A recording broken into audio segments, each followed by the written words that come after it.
Hello, and welcome to the Heathen's Journey podcast.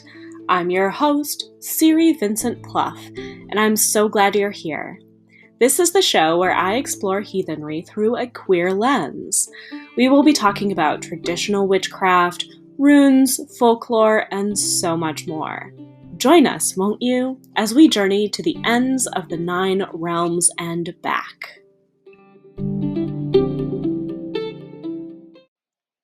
Hello, and welcome to the Heathen's Journey podcast. I am very excited to be back with this interview. I have been sitting on this one for a little bit, and it's just been time that has kept me from editing this podcast and getting it out to you all. But today's guest is Lara Veleda Vesta. I will tell you a little bit more about her and her work in just a moment. First, I have some announcements. So first up, my Radical Runes course, which is my signature course on queering the runes, is happening again this summer. This time it's happening via Catland Books in Brooklyn. It is 6 straight weeks of rune study, deep interpretation of the runes, and kind of bringing runes into a modern, feminist, and queer perspective. So if you're interested in that, I have a link in the show notes, and it'll be a blast. I'm really excited for this round. I've been doing some edits, looking back at my larger workbook that you will get as a part of this class, and just really adding a lot more to it. I also have an announcement that is a little bit off kilter. So I am actually opening an online apothecary. The apothecary will hold, items, tarot decks, anointing oils, candles, and so many different tools for your own practice and to further your own practice. So this is something that I've actually been debating since I opened Northern Lights Witch, and because we have so many amazing occult bookstores here in Minneapolis, I figured, I don't really want to do that. But I have learned that through having the podcast and through having, a more national following, not just Minneapolis, that people are looking for tried and true materials to use in ritual. And that is what all of these will be. So look for some more announcements in terms of what I will be stocking and when you will be able to purchase them. The best way for you to kind of stay in touch with the apothecary is actually to sign up for my newsletter. So now I have in my newsletter, I usually send one newsletter every month, and that newsletter is usually like a mini essay from me and then some upcoming events and such. And then this time I've actually edited the landing page so you can opt in to apothecary updates.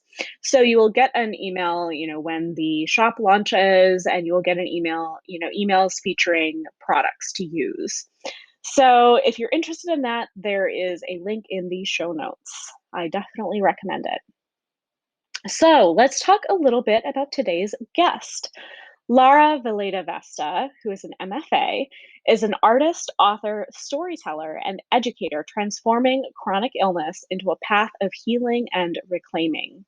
She is the author of the Moon Divas Guidebook and the Moon Divas Oracle, illustrator of the Moon Divas Oracle Cards, and newly released Wild Soul Runes, Reawakening the Ancestral Feminine. Her research interests include ancestral connection, myth-telling, and disability as initiation, and she is currently creating an illustrated guide to death transitions. Her path of myth, folk magic, and ancestor lore and ritual practice is shared through classes at the Wild Soul School. We are also hosting a giveaway of Lara's book, Wild Soul Runes, on Instagram. Head over to my page for details on how to enter. My username is northern.lights.witch. And before we can get into this juicy conversation, I have just a quick word from our sponsors.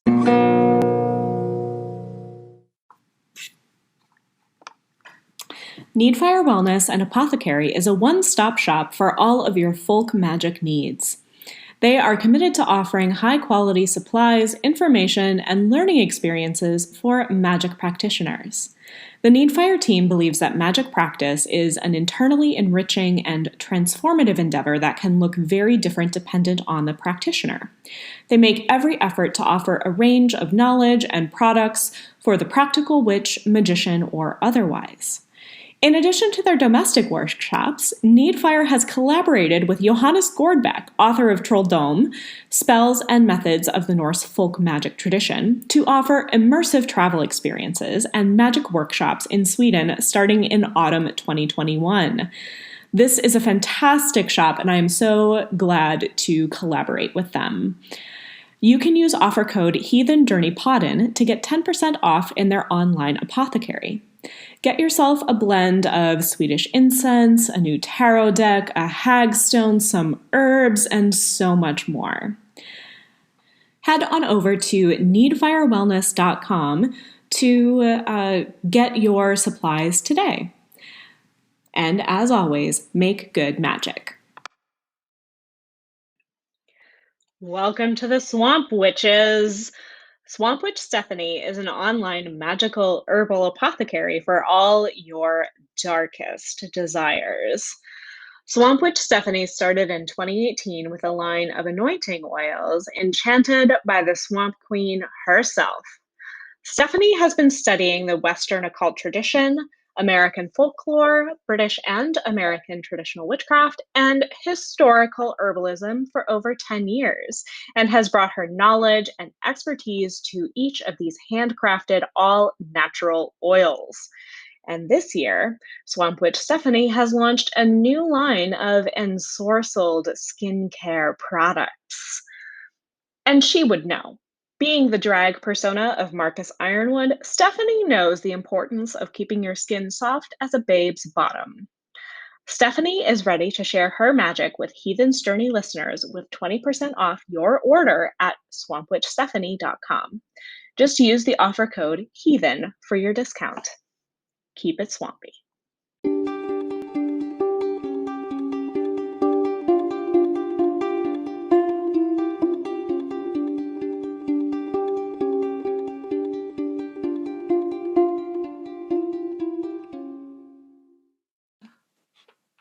Hello, Lara. Welcome to the podcast. Hello. Thank you so much for having me. So, before I hit record, I told you this, but I have been following your work for several years now, and it is absolutely wonderful and has deeply influenced my own working with the runes. So it's truly a pleasure and an honor to have you here. Oh, thank you. Well, it's an honor to be here and to feel that, in the weird, we're connected and influencing is always just such a gift. Yeah. So, we are talking today about your new book that just came out, called Wild Soul Runes. So we'll talk a lot about the book throughout this interview, but why don't we just start with, how did you find the runes, or did the runes find you? I love that question because it implies that you already know the answer, which is that, of course, the runes found me. When I was a little girl, my mother had a pendant that she'd brought back from her father's hometown in Norway, and it has runes on it. On one side, it's a pewter pendant. On one side is a spinning wheel. And on the other side, there's runic writing. And as a child, I was fascinated by it. I didn't know what they were. I had no idea. But I wore it all the time in high school. It was just a magical talisman to me. And then in college, I actually paid someone to translate it for me. And it's very benign. It says Lake, River, Mountain, Norway. It's probably, like a souvenir piece, but that was my first encounter with the runes, and I didn't realize what they were until much later. I, of course, encountered the in the divination section, I saw the runes and kind of the rune kits that come with the book. And I think I even bought a set for my brother before I started working with them.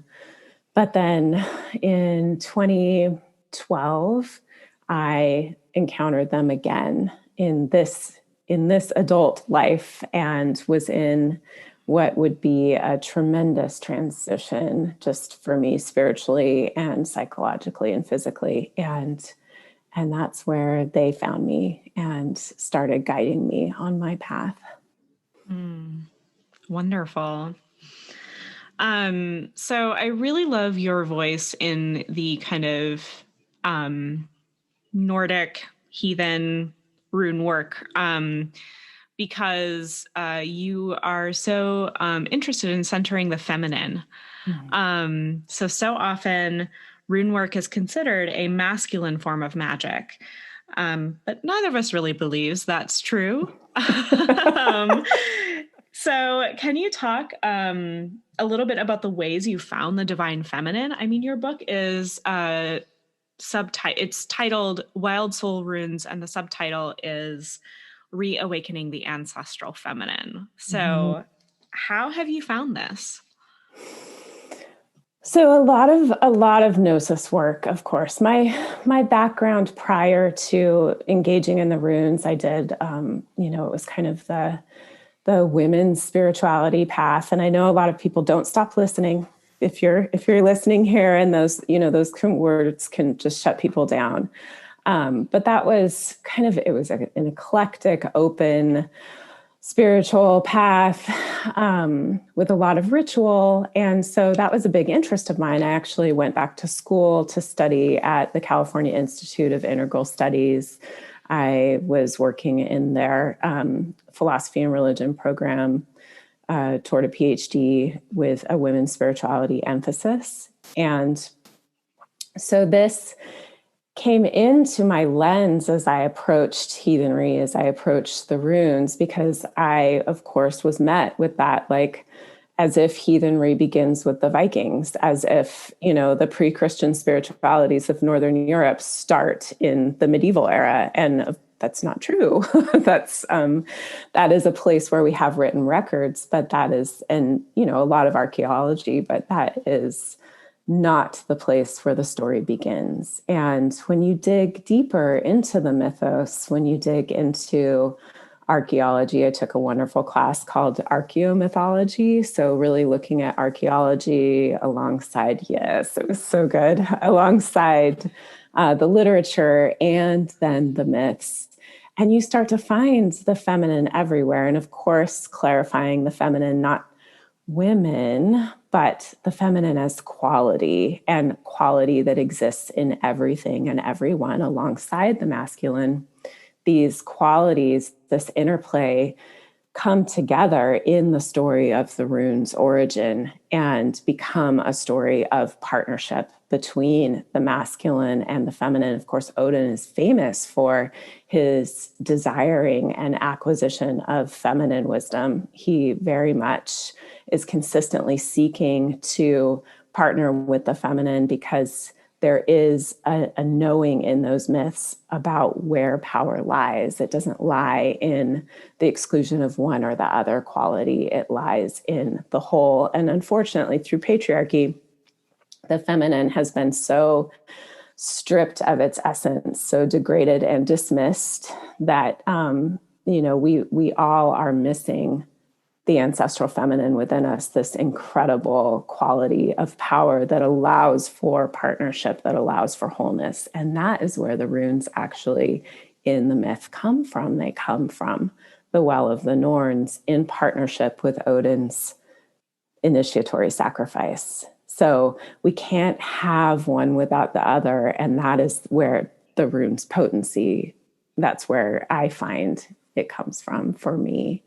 And just having that awareness in approaching the runes changed everything, because suddenly there was an opening there for a reweaving of the weird around this idea of the runes belonging to Odin exclusively, being this, masculine knowledge and then tracing it back in the archaeology to old European civilization, the sacred script, potentially pre-Indo-European invasion.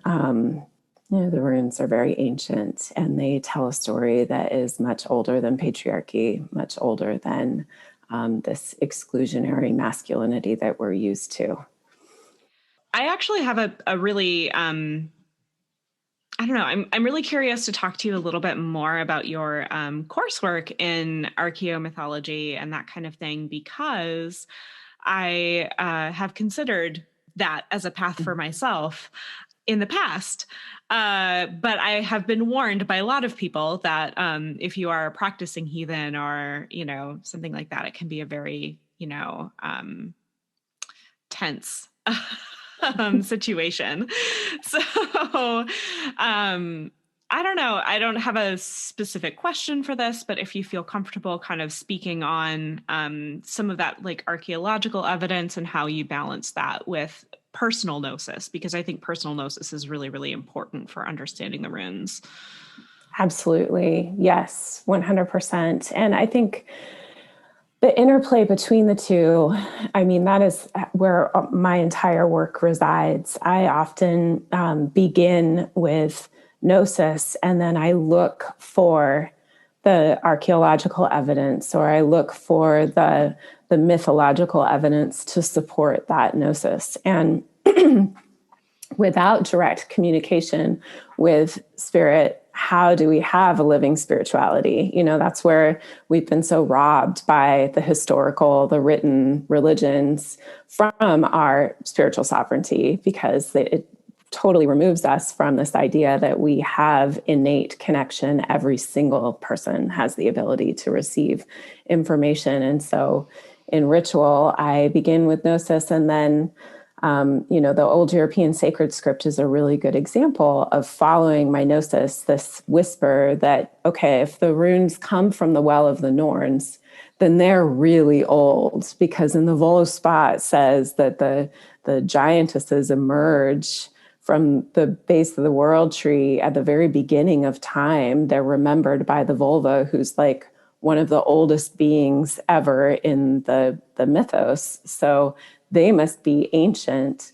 Where then would we find ancient evidence of the runes? And I had been doing some work with the archaeological dig at the Ness of Brugger, which I love so much. That whole complex up there is really rich in Neolithic information. And I found a drawing of some scratches on what may have been like everything there is made of stone. So it may have been a doorway or a shelf. And it said next to the scratches, pre-runic writing. And I looked and I was like, oh no, those are runes. And so then tracing that back, I, of course, was working with, in the archaeomythology class, with the work of Maria Gimbutas. And her old European sacred script is all runes. I mean, the runes are so present there. And that's just an example of how then you begin to find these affirmations in the literature. And of course, I started doing my own translations for this reason too, because the feminine is there. It's very present, and it's asking to be remembered, through a lens that is contemporary, that is gnosis-based. Yeah, absolutely. I think that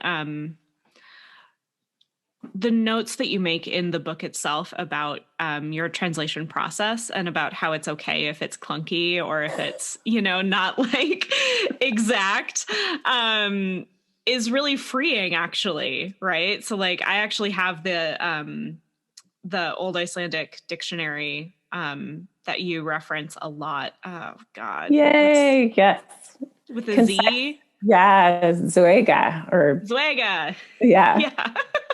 Yes, I actually have that, so I might begin my own translation work as well. Yay. It's very freeing to just be like, it doesn't matter if it's, exact. Oh, I'm so thankful for you saying that, because that was the whole point, and that has been biggest point of insecurity for me in putting this book out. And, the spirits were like, no, you just have to do it. And I'm like, but it's bad. It's not, it's bad. But I've always been invested in showing my process because, again, the point is not to like hand you a path and say, this is the way. The point is, here's my path. Maybe you want to try these things too. Maybe then you find your own path. And that is ultimately the goal, because if we all do our own translations, we're going to come up with so much incredible information rather than just relying on these same 19th century translations that are, they're very interpretive, they're very male, and they're very Christianized, frankly, and also, linguistically quite beautiful, which when you go into direct translation, it's not that. Though I'm really interested to see what my Norwegian relatives have to say about my translation. Yes.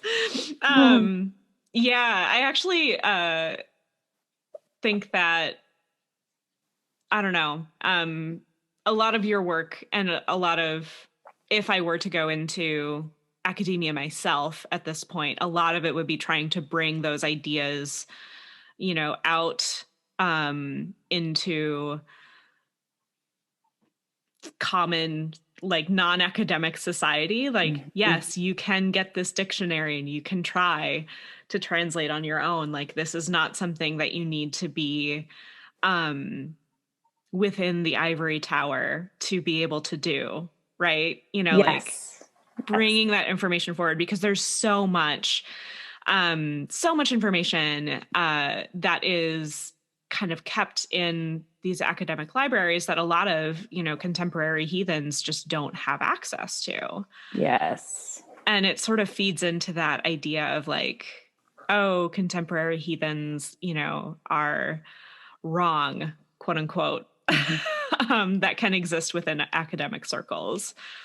But like, I don't know. I just think that personal gnosis is really, really important. And also like sharing of knowledge is very, very important, and democratizing knowledge. Yes, absolutely. And most it's so unfortunate that we don't have the unbroken oral tradition of our ancestors to receive the information of the common people. That's why folklore is so vital, and folk practices are so important to read about, because then you get even more information to underlie that gnosis and underlie those academic, the academic source materials. And of course, we privilege written information so much, Reconstructionists, it's like everything has to be written down. But most of our ancestral information was not written down. Like 99% of it was orally transmitted by common people doing regular gnosis work every single day with the animate world around them and their ancestors. And just remembering that is really empowering. And I am 100% there. That's why I choose to use the term spiritual sovereignty, because I think it's really important, whatever community you're a part of, to find your own direct relationship. We're so hungry for spiritual authority. Oh, please tell me what to do. Tell me how to be.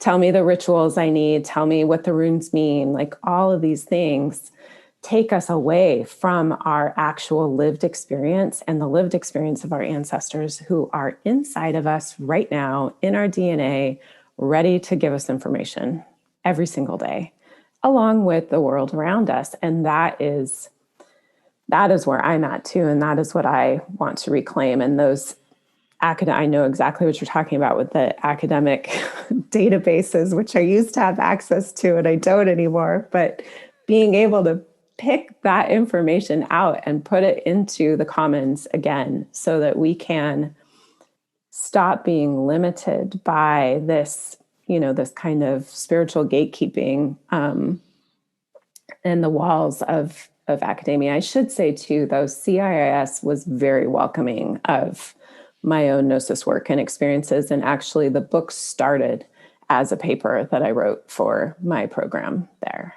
Yeah. That's wonderful. Yeah, that's really great to hear, because I know that there are different levels of different institutions or different professors and people that you can work with have different levels of openness. Yes. So that's really good to hear.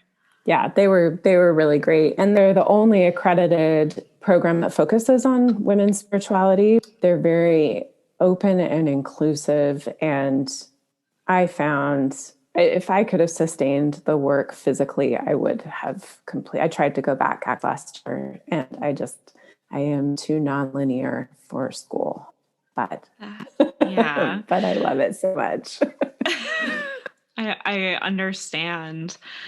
Let's talk a little bit about the book, because it is such a good, it's like book workbook kind of together, right? It's you kind of helping to facilitate people's journey through and discovering their own gnosis with the runes. Yes. So let's talk a little bit about how it's structured and kind of your hopes for the book and any kind of, I don't know if you've had feedback from people about, the process of going through it, but let's just talk about it. Sure. So the book is a 33-week long practice. I laugh as I say that because I know that's a really long time. But it's not meant to be linear. You don't have to just, slog your way through 33 weeks, but it's structured as a practice. So it began as a paper and then became a class that I facilitated starting in 2017 that did go for 33 weeks of really doing a very open-ended inquiry-based practice with the runes where you work with one rune a week daily, asking it questions in ritual, building an altar to it, maybe practicing with some Galder or chanting, toning, singing. And then it has a lot of other ancestral practices woven in. These are all from my own lived experience, so they can be adaptable to wherever you're at, whatever your lived experience is.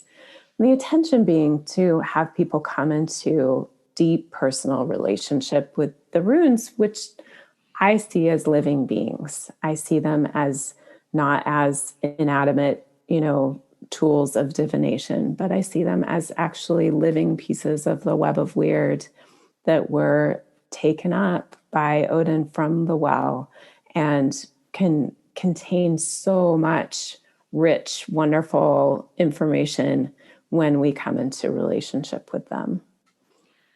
Yeah, so it's funny that this interview and this book release happened at this time, because I had a really interesting experience a couple of weeks ago, a couple months ago, actually, where I was going to do a rune reading for a client, and Nauthies was missing. And so it's like, oh, there's a need here. So I actually ended up texting Kari Toring, my teacher locally in Runeways, and she was like, oh, yeah, that makes sense. And I had been contemplating for years making my own set of runes. And she said, well, seems like you need to do that now. So I ended up purchasing a set just because I am a working rune reader, so I have to have like a complete set of runes with me. Yes. So I ended up purchasing a set from her husband, and then also he had a bunch of discs already sanded and ready to be wood burned. So I've started going through your book. And I have some own journal prompts from my Radical Runes class that I'm teaching again this summer. And I'm journaling through each of the runes as I'm creating this set. So lovely. Oh, I love that so much. And that is, that's such a perfect example of my hope for the process, is that folks will just take it and then apply it in your own way, in your own methodology.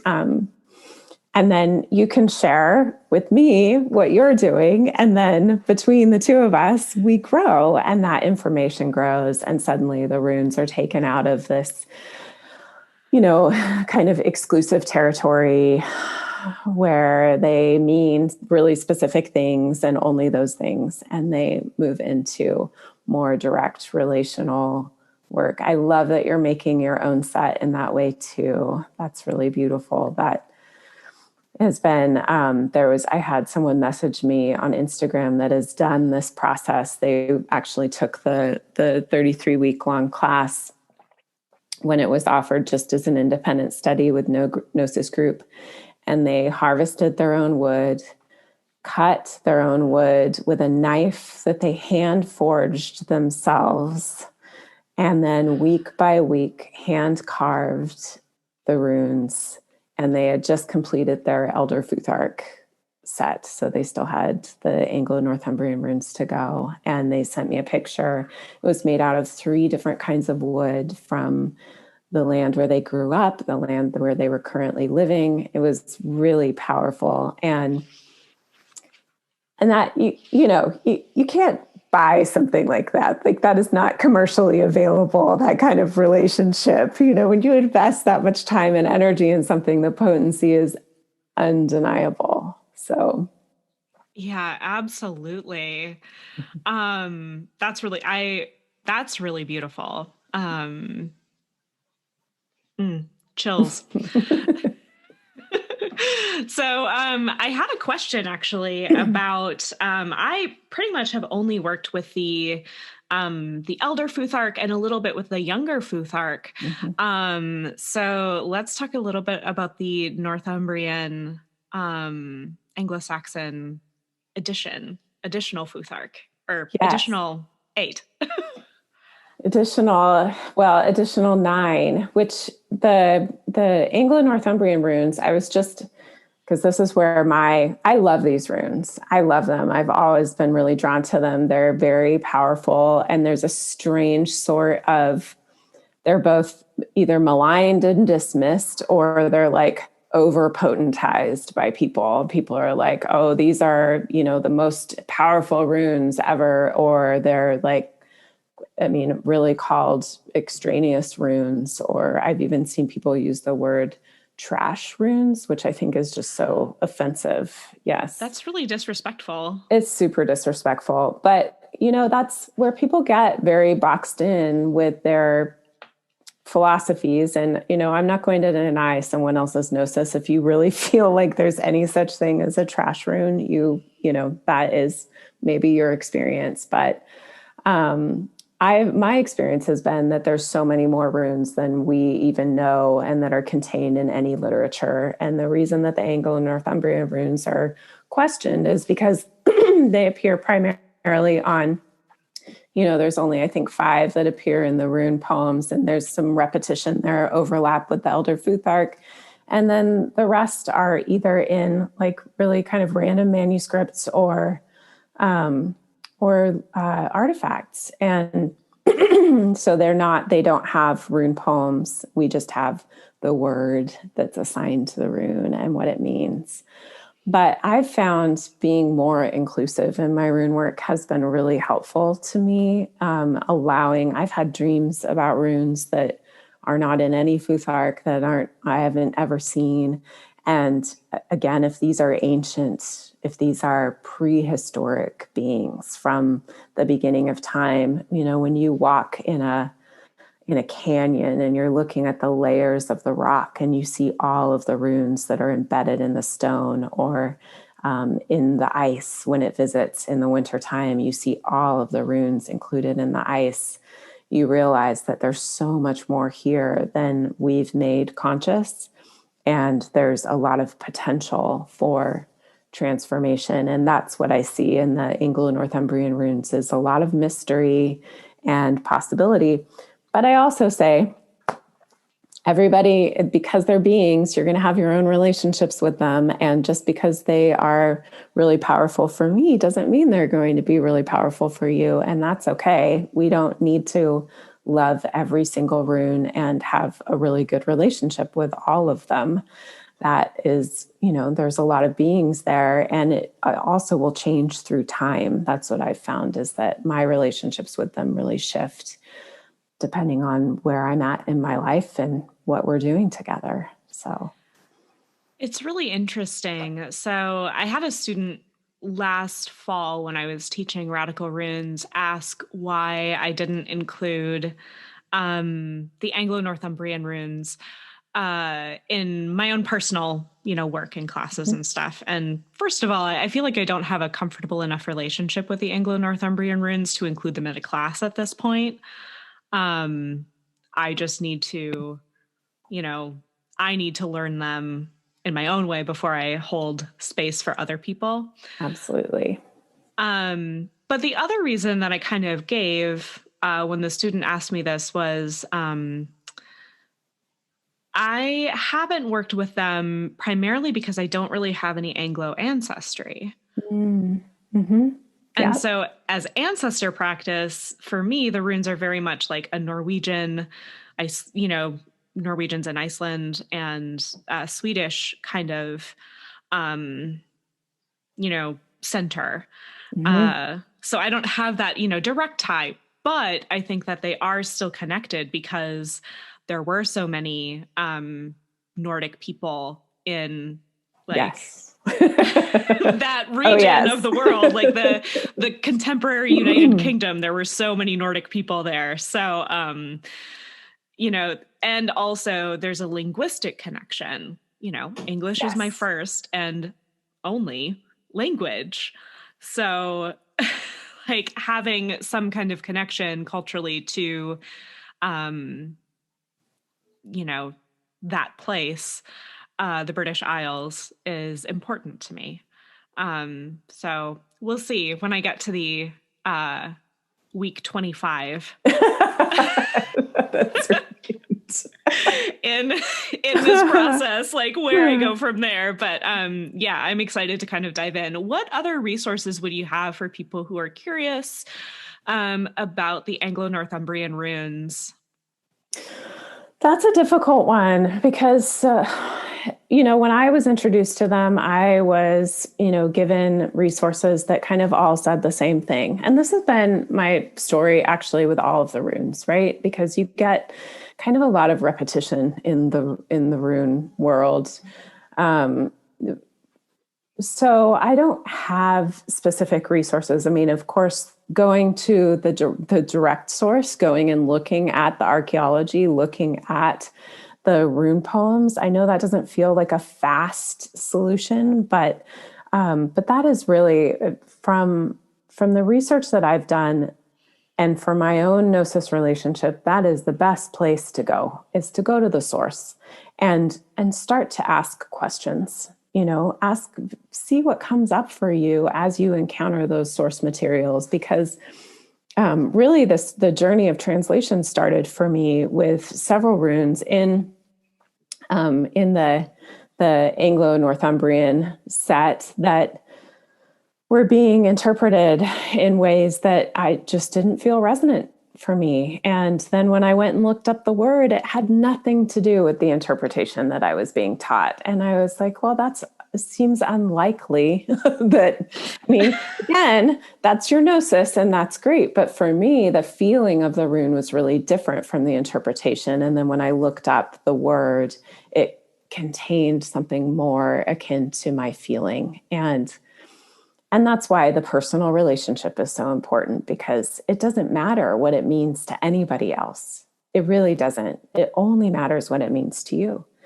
And that's where, as readers and diviners, our direct relationship informs so much of the spiritual information that we offer for other people. So that's where everyone can be empowered to come into their own spiritual relationship. And what a relief, too, to not have to run to the book and be like, what does that mean? Because you can just ask, what are you saying to me today? What does this mean in this context? Yeah. Yeah, that's interesting. I'm going to need to ponder on those for a while, and I need to go back to the source because I haven't done that for the Anglo-Northumbrian set. So I am really excited to talk to you today as well about gender and the runes. So we already started sort of talking about, the feminine mysteries of the runes. And I think that that's really important. And for me as a non-binary person who was assigned female at birth, Um, it was really important for me before I understood that I was non-binary to find the feminine in the runes. And now I'm kind of finding the masculine as well, to try to balance that within myself. How would you recommend that men and perhaps even trans masculine people or non-binary people interact with the feminine side in a supportive way? I think that so often, particularly trans men and trans masc people are so, like it's really important to find and honor masculinity for Mm-hmm. them, but also, you know, let's contain a balance, I guess. How would you speak to that? That's such a great question. And actually, I've been thinking about this so much. I used to teach gender studies classes a long time ago. And of course, so much has just cracked open in the last decade around gender. Thank goodness. Like, we've needed this, right? Yes, absolutely. But I'll never forget this one class I had where I had the students, we were talking about the masculine and the feminine as qualities. And we have to remember that our contemporary definitions of masculine and feminine are not ancestral. They are informed by thousands of years of patriarchy. So when we think of the masculine, we are thinking about patriarchy's definition of the masculine. When we think about the feminine, we're thinking about patriarchy's definition of the feminine. And I had these students list masculine and feminine qualities on the board. And the masculine qualities filled up the entire board. Like, there were so many qualities. And the feminine, there were like, I don't know, 5 or 8 that they could come up with. And they were all really degrading, like weak, soft, gentle. I think loving was on there, which was kind of nice, but for it made me, I felt so much grief in that moment because everyone loses when we have that kind of imbalance. We all lose. And I think the invitation in the ancestral feminine is because we're returning to a time of balance. That is what the goal is. We're looking past patriarchy, which you've got to go back real far in these cultures. This is not yesterday. This is thousands and thousands of years. And a lot of the definitions around things like the runes or heathenry, they come from patriarchy. They're very much embracing of patriarchy. But there is a lot of evidence that there were other kinds of cultures that existed in Northern Europe prior to patriarchy. And those threads are really important because they offer all of us, whatever our gender identity, opportunities to come into relationship with qualities that we don't even know how to define because we've been so brainwashed by the patriarchal binary. So that is where the reclaiming, whether it's the ancestral masculine or the ancestral feminine, coming into new definitions of what those qualities even are, and then allowing for that interplay within us, I think that applies to everyone. And the runes remember. They remember prior to patriarchy. They remember a time of balance between all people in interplay, between qualities that we can't even maybe imagine, but they still exist within us. And the runes can help us come back into relationship with that. So that's really non-specific. I know it's like very esoteric, but it is for me always about going back. We have to go back farther. We've told the story that, things have always been this way and men are like this and women are like this and, masculine means this and feminine means this. But none of those stories are true. When you go back far enough, they meant something different. And we'll never know for sure, but we can ask our ancestors and we can ask the runes to help us come into more balance. I think another important aspect of it is, even if you are trying to,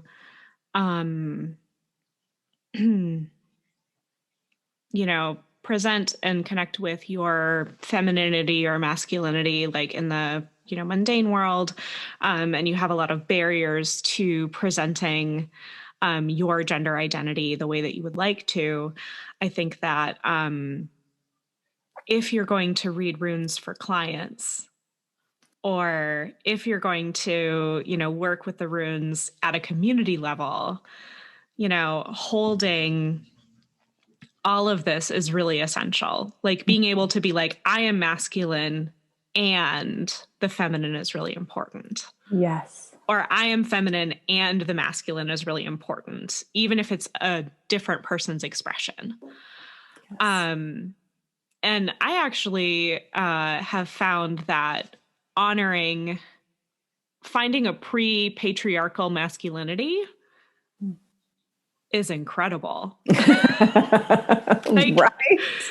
Like, what does it mean if you strip masculinity, if you strip the patriarchy from masculinity? What is left?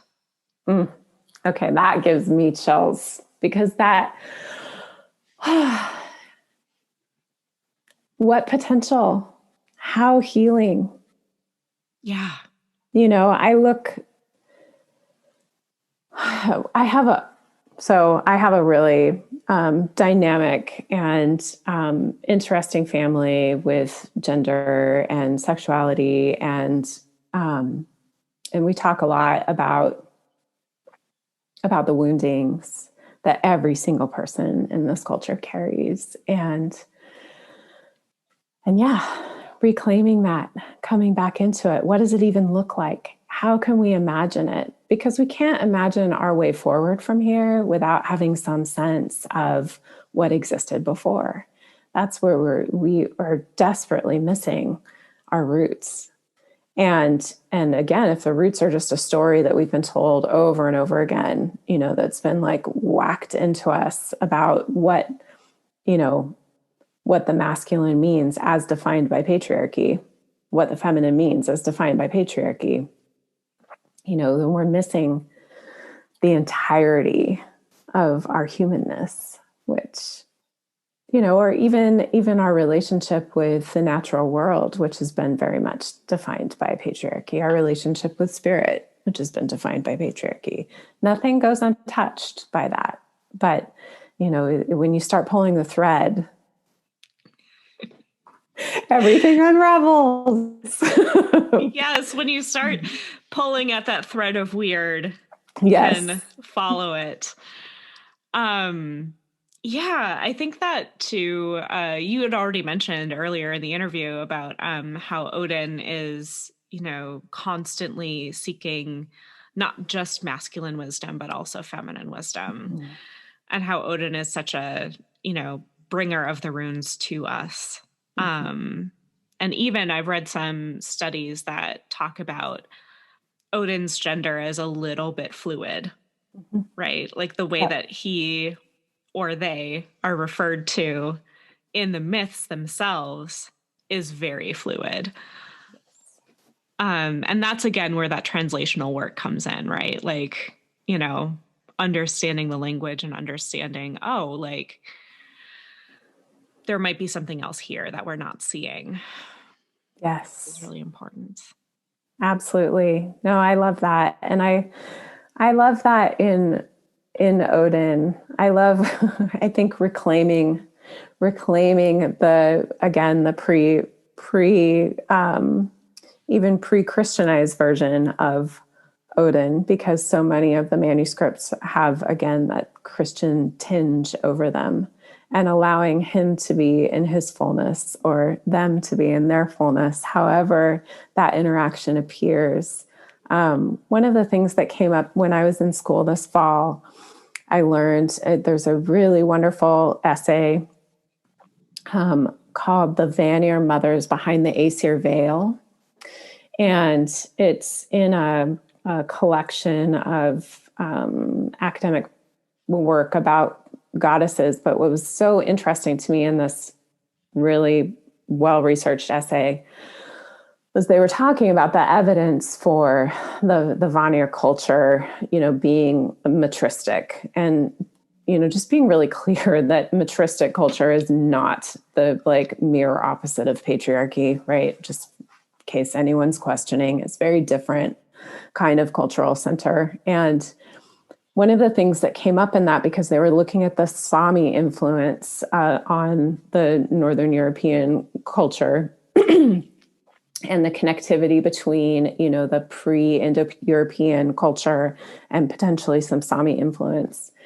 And one of the people they interviewed was saying, the Sami have no concept of divinities. They have venerated mythic figures. And there's evidence that, that is more the ancestral consciousness of the North, is it wasn't about divinity, something separate from humanity. These were venerated mythic figures that were actually ancestors, that were part of a continuity of community and mythic time that we are always in relationship with and always drawing from. And I think that our concept of gods and goddesses has been so divisive and so informed by historical religion that when we come into, I just felt this ease when I was like, venerated mythic figures. No wonder, no wonder we hang out in the way that we do. No wonder I'm not, supplicated to divinity all the time. It's more conversational and relational for me. And that really started to change some of my perspective on the gods and goddesses, and especially Odin, who I have a really interesting relationship with. That's like a whole conversation for another time. But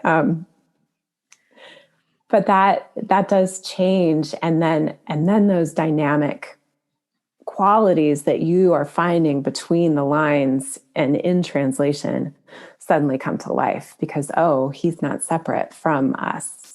He's actually a part of us and in continuity with us because he is an ancestor. That is a beautiful segue into my next question, which is all about ancestral practices, and particularly about the Disir. So who are the Disir and how can we connect with them? So the Disir are often described as female ancestors, sometimes described as, Dis is often defined as goddess, kinswoman, female relative. I definitely feel the Disir as my feminine kindred. They carry the qualities of the lineage for me, forward and back through time. So when I hang out with them, which I just did a really intensive Disir practice a couple of months ago, they have the wisdom of the weird for the lineage, forward and back. So they hold all of the keys to being successful. And by success, we basically mean survival. We're not talking about, like financial success and well-being. I work with the Disir as beloved grandmothers and as gatekeepers. They often assist me when I'm working with other feminine elements like the Norns or like the Filga and the Haminga in my lineages. And I've also found the Disir to be really useful for weird weaving and weird repair in journeying. But I think everyone's Disir are different, and who your Disir are going to be unique to your lineage and your particular relationships. When I did the Disir practice, I worked with a community of people, and it was fascinating to see what came up for people in their independent work with their Disir, knowing that they had such an important role in, they're mentioned all the time in literature. They are seen as, sometimes being almost like a ferocious, protective entity. But I feel them very much as kindred and as supportive of me in living my life and living my life in such a way that I leave a legacy for the generations to come that is not in poor repair, I guess. Yeah. How do you begin to connect with a DCer? Most recent relatives, feeling into my beloved dead, the ones closest to me, my grandmother, my great grandmother, and then starting to ask them questions and following their lineages and learning their histories. And as I've come into knowing more about my genealogy, then I've come into knowing more about how to build relationships with, because I'm not just one thing, I'm a lot of different things. So building relationships with the DCer in my various lineages. It's so individual though. So if you have an ancestor that you already work with, or if you, one of the oldest traditions of ancestor work is always the offering, just feeding the ancestors, giving them, time, attention, words, or literal food and drink, and asking them, how can I be of service to you? What do you need from me in this life? And it is incredible how they show up. Again, we just did this practice in my witch wound healing circle, and the dreams and they're just waiting, because again, and I always hold things as real and not real at the same time. I find that very useful. So the DCer live inside of you, along with all of your other ancestors. And all you have to do to connect with them is to ask, to say, hi, it's me, and I would love to hang out sometime. Yeah, I think it's beautiful that it can be a somewhat informal practice to start. And I think that that's a really good place to start, is with the informal.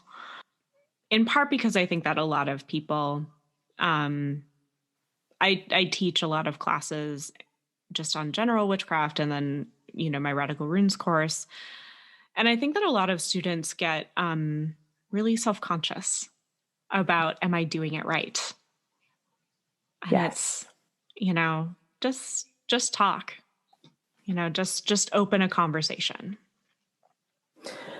That's been the great gift of this path for me, I think, is just realizing that there is no separation between me and spirit. Spirit is with me all the time, and with the ancestors, that they are with you all the time. And that you don't have to, it's not about like the enormous gestures, it is about the tiny little activities that we do every single day.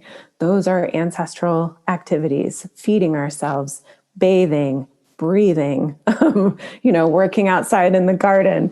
Like, it doesn't have to be big. And all of this staged ceremony, again, comes from historical religious context. Even in the ancestral medieval literature, people were wrapping up in a skin and going and sitting by a grave mound and listening. So listening to my mind, because I can't go visit all of the graves of my ancestors, I can sit and listen. And that, I think, is those simple things, like you said, is such a relief. Yeah. So kind of continuing our exploration of practical work, what are some of your favorite ways of connecting with the runes? Well, I have a form of divination that I created that's in the book called rune webs. And it's because I'm a visual artist. So I really love making rune webs. I have one that I'm working on right now for a baby that was just born. So it's essentially a rune cast. And then working with the runes to draw a snapshot of the web of weird, using the runes that appear in the cast.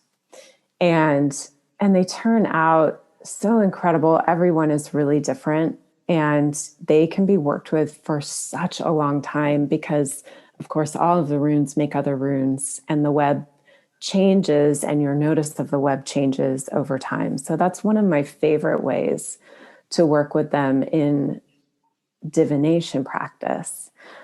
But I also love to sing with them. I was just singing them this morning. I love to, they're on my altar. I have 2 rune sets. My brother just gave me a set for my birthday that's so beautiful. And I have a set that I made. So I have my upper runes and lower runes, and I'm always in there and engaging with them in conversation.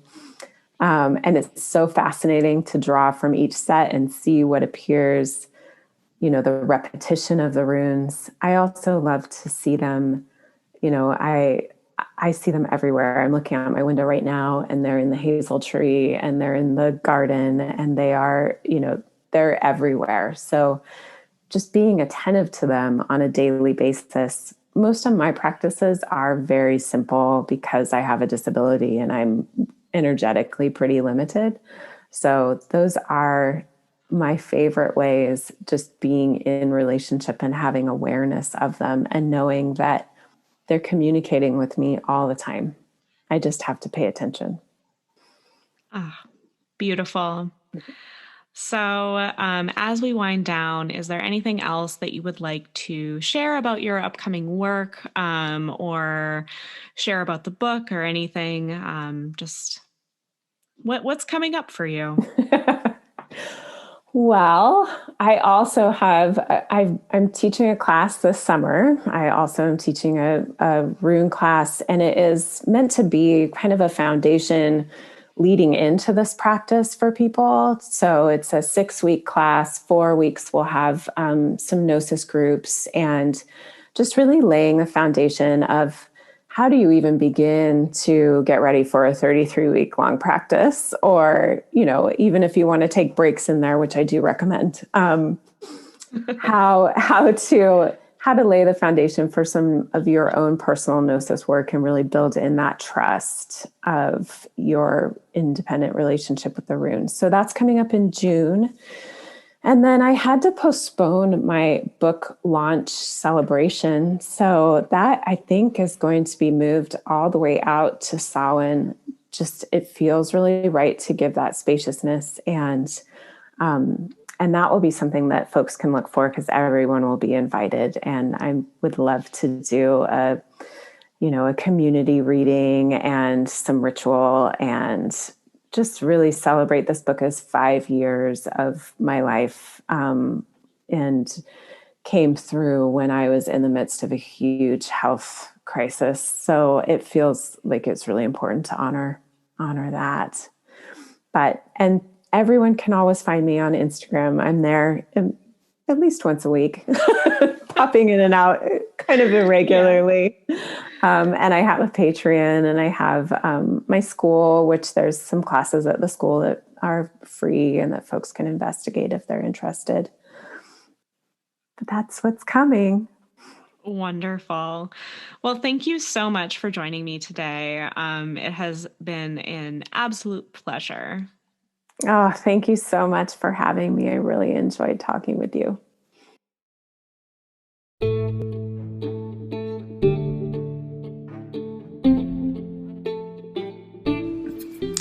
And that is it for today's episode of the Heathen's Journey podcast.